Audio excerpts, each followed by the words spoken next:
First of all, go to Settings. Search an open domain. Here you will write the name of domain you purchased. Now open GoDaddy. Choose your domain and click to open. Scroll down. Open Connect My Domain.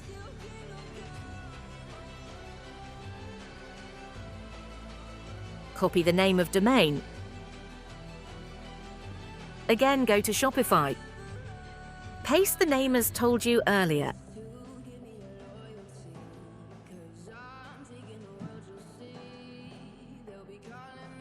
Now search Shopify icon in GoDaddy. Click on Connect Domain.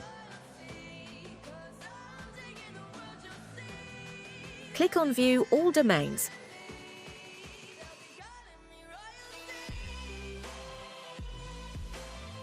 Open your domain you want to attach. Go to DNS.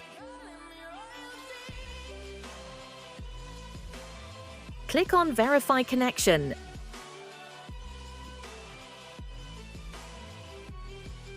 Here your domain is attached. Thank you for viewing this video.